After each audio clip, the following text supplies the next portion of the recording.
Oh, we've done it again. We've blown it. The UK have blown their diplomatic relations with Japan. How could we do this? What is wrong with us as a nation? We can't even get tea right. This was one thing we were known for, tea, and we've gone and blown it. We might as well have just served the Japanese piss. Oh, God, it looks disgusting.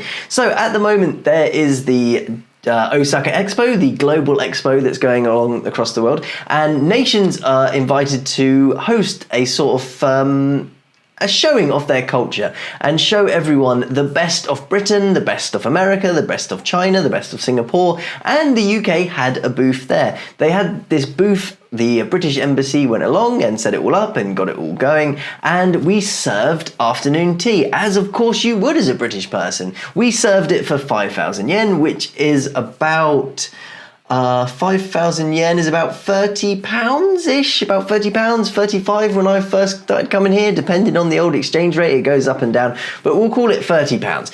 And we served an afternoon tea in paper cups, which just looks absolutely piss poor. Well, I'll show you a picture here if I can. I've got it going here from this news company. Which was the name of the news company that had it, which I had it up a second ago. It is the Starus Times. I've never heard of that news company before, but the Starus Times has written about this $45 afternoon tea set, which I have to say looks very unappetizing and certainly does not show the best of Britain. It's served in these paper cups, which as a man who drinks tea at least 4 or 5 times a day, I can tell you having tea out of a paper cup is pretty pretty piss poor, so bad I can't even get the words out. When I saw this I went, oh, we haven't really served them tea in a paper cup, have we? Come on, this is meant to be the best of Britain. Go and get some nice cups out.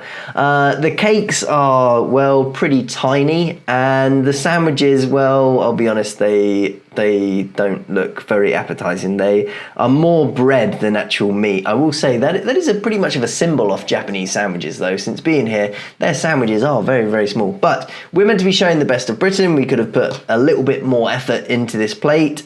Just having paper cups on the top of it just looks pretty poor. And I'm looking at the top cups, I'm wondering if they've got the cream and the jam in for the scones. Whose decision it was to serve paper cups in an Osaka Expo, which is meant to be showing the best of Britain, I don't know. But I have to say, on behalf of Great Britain, I formally apologise for this, because this is crap. Having tea out of a paper cup is disgusting, and charging £45 for it, well, that's pretty piss poor as well. I mean, afternoon tea is pretty expensive in the UK. In the article, they even said that afternoon tea in most hotels in Japan can be about 10,000 yen, which is about £60. So the price of it actually isn't that crazy. What is crazy and unforgivable is serving it in paper cups. That is pretty poor. And to be honest, I think if it wasn't served in paper cups, this wouldn't have even been made a story.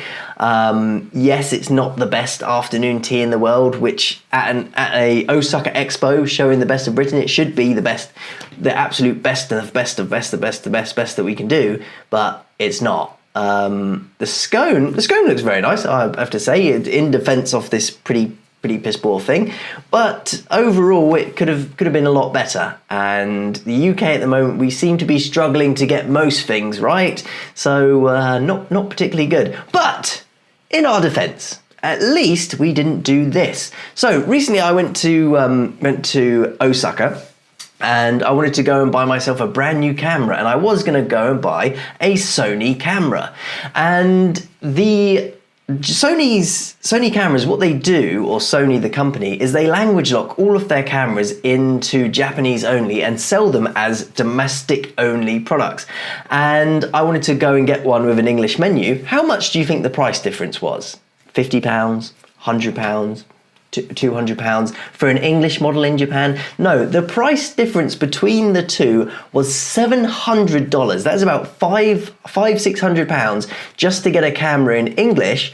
And the reason why the Japanese have done this, in my suspicion, or why Sony have done this, is because they can charge all the tourists coming extra for these models, and it's an absolute rip-off. I even wrote to Sony trying to get a hold of a camera for roughly the same price as the Japanese model. I wrote to them, I said I'm a teacher in Japan, I said I've worked here in Japan for 3 years now, and I'm looking to get a camera.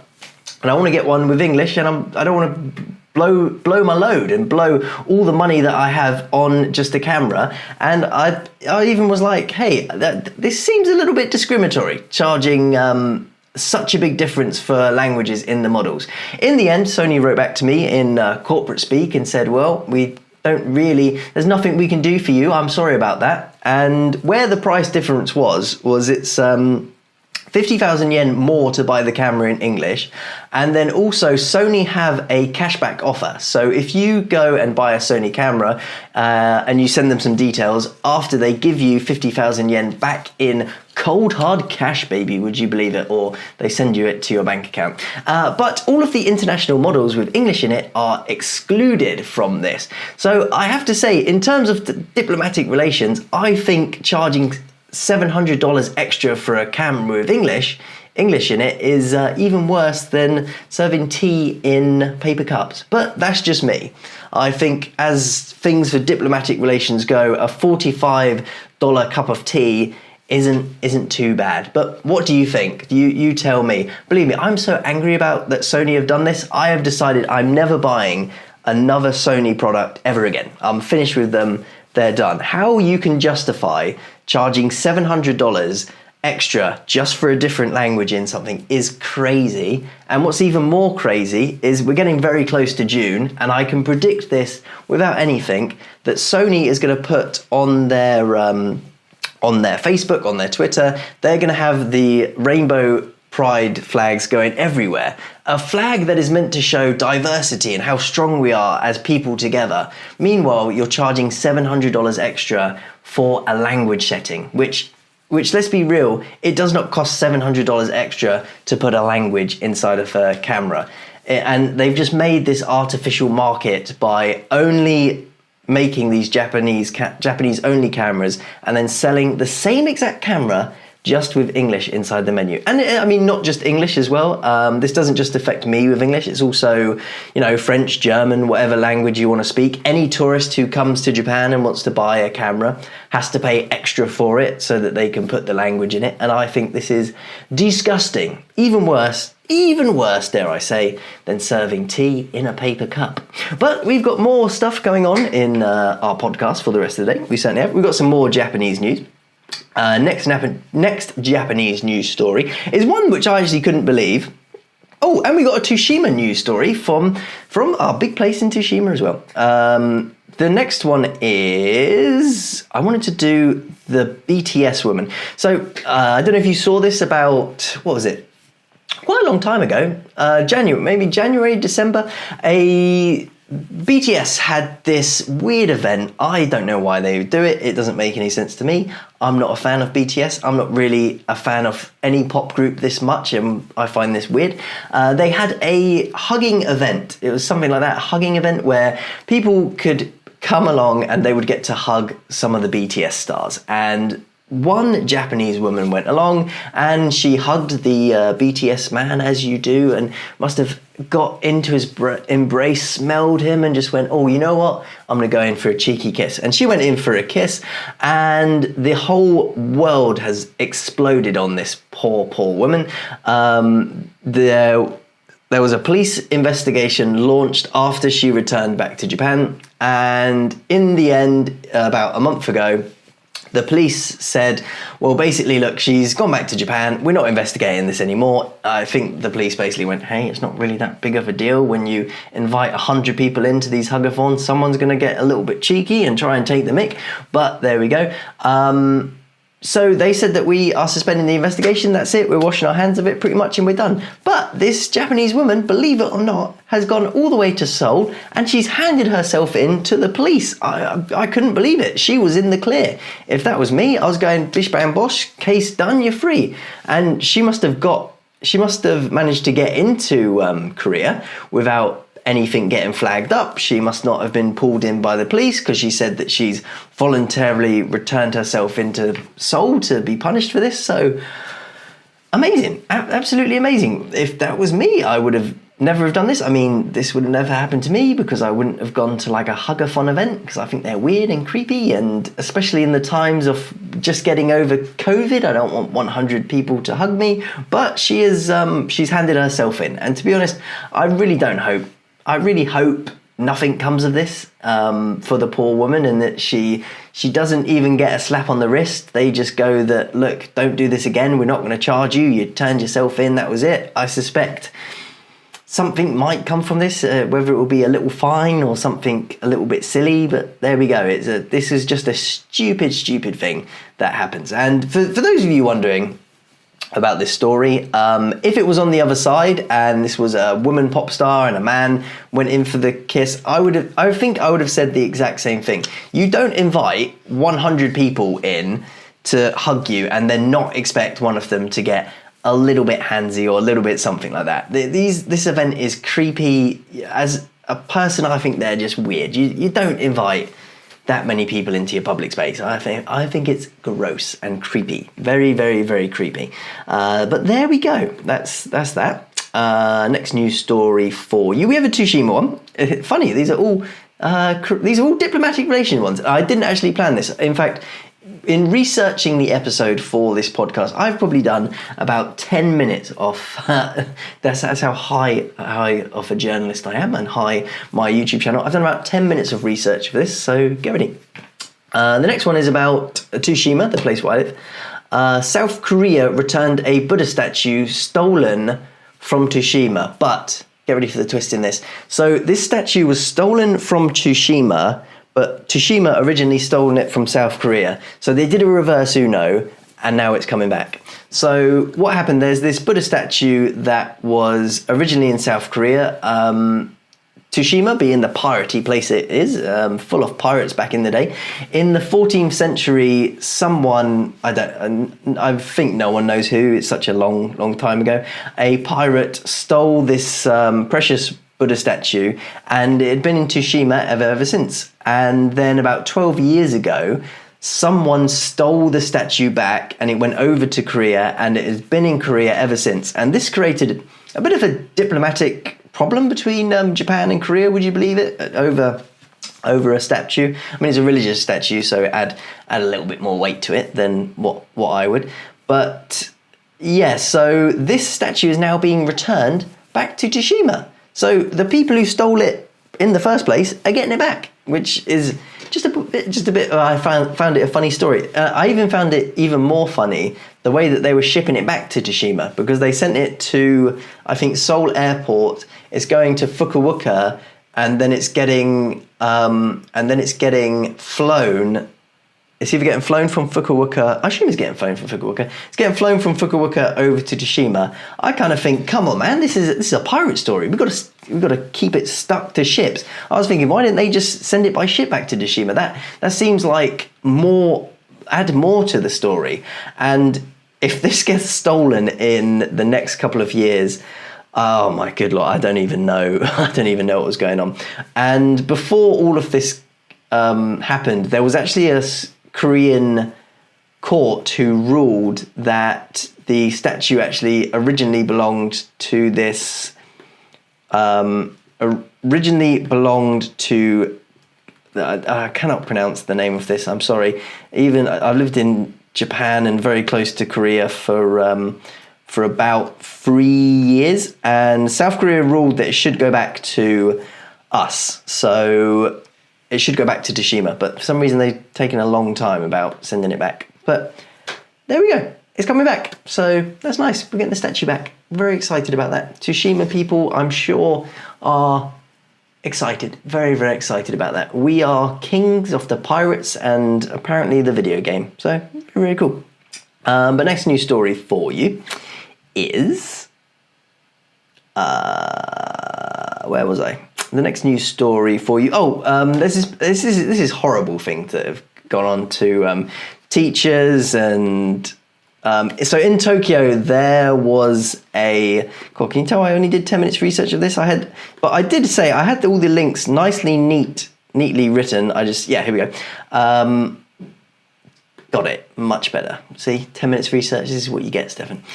A 40-year-old man was arrested on the 9th, which was yesterday. A 40-year-old man was arrested on the 8th.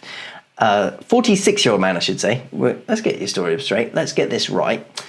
A 48-year-old man was arrested along with a 27-year-old man for going into a Tokyo school and assaulting 5 different teachers. So the reason that apparently he did this was he wanted to talk to one of the students because they were bullying like a neighbor of their daughter.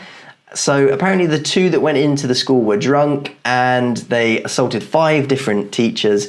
And this created a huge thing that's been going on the news. And would you believe it? Like the Japanese people do, they just push through absolute anything. All 5 of the teachers turned up for school the next day. No day off whatsoever. They just went back into school like nothing's happened, and they were all there. Could you imagine that in the UK? Oh my God, these teachers would be signed off for at least a week. I mean, I will say, I get it. This is a bit of showing the students that you keep showing up every single day. But you know what? If that was me and, someone had come into the school and assaulted 5 teachers and we had been involved in it, I think you give them a day off or something, a couple of days off just to get yourself back together. You're going to be a little bit... it's going to be a little bit weird when you go back to school. You're always going to be worried about some guy walking into this class in the middle of the thing, trying to talk to one of the students, which is weird enough, especially an old guy trying to talk to a female student. By the way, this was an elementary school. So I can tell you this now. If this was in one of the schools that I worked in and some 46-year-old guy, not a relative of someone, nothing else. Also, they were drunk, stunk of alcohol. Was like, I want to talk to this student. You'd be like, no, go away. Absolutely not. Weird story from a weird situation. I can't believe that all 5 of them went back into work the next day. It's interesting though, when you read the articles and it said injured in the event, it doesn't say how bad their injuries were, I should say, how bad the injuries were. So I can't even say can you imagine if they're just hobbling? I just imagine them coming in like they've come out of war. They're just in wheelchairs, they're in crutches, crutching themselves along, going into the classroom to teach again. But the injuries could be very minor in this news story. But I just found it such a Japanese news story. I was like, you guys not taking a day off? Really? Yeah. There we go. No, mental health. What's that? Oh, we don't know about that. I mean, in the UK, I think in the UK, we would have given them a break, right? At least a couple of days. And maybe if there's anyone who's been in these sort of situations in a UK school, please tell me, what would we have done? I think we would have had them at least a couple of days off to get over that, right? That's a very traumatic thing. If I was a school office or a school principal, I would be like, you know what? By the way, this happened on a Thursday. I'd at least go, take the Friday off, but no, back in again. Creepy. But hey, maybe this is the best thing to do. Go back into the school and just show the students, you know what, if bad things happen, you still have to go to work on Monday. Yeah, no, work's still coming. That's coming to get you, I can tell you that.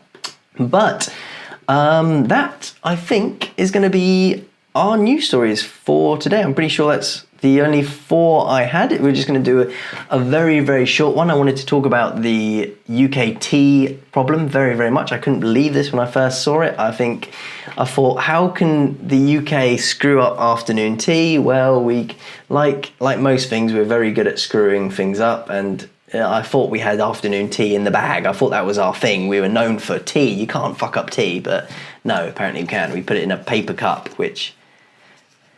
how we do that? I mean, that's like having beer in a plastic cup, which is a cardinal sin. Anyone who actually drinks tea, and maybe because this is a love thing of me, I drink at least 4 or 5 cups of tea a day. The cup makes a huge difference to how it tastes, let me tell you that. And when you get... Oh, sorry, I just kicked the camera.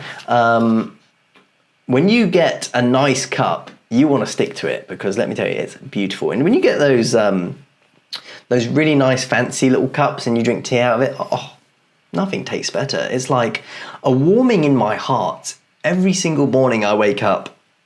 And it's probably one of the things I look forward to the most, is getting somewhere or being at home, putting the kettle on, and then having the first sip of that tea in the morning and just maybe looking out the window, taking a breath in and go, oh, everything's going to be all right. But what did we do? We served the Japanese just piss water in a cup. How could we do that? Once again, I apologise to the great nation of Japan for serving tea in a paper cup. That is piss poor, absolutely piss poor. And you deserve better, Japan. You do. Apart from Sony, when you charge $700 extra for a camera, you deserve that tea, and you deserve the piss that it comes in. Let me tell you that. Enjoy your paper tea. In fact, maybe we should have asked, did they work for Sony? And if they did, then well, there we go. That's what you get. You get a paper cup. You bring your price down, then we'll give you a proper cup. Actually, what this tea set is, this was actually what we like to call the Japanese domestic version. We have the international version, which has the Japanese menu and the proper cup in it, but that will be a whopping $700 extra. So which one do you pay for? You tell me. But that's the end of this podcast. Have an absolutely fantastic rest of your day, and I will see you in the next couple of weeks, and have a lovely weekend. Goodbye.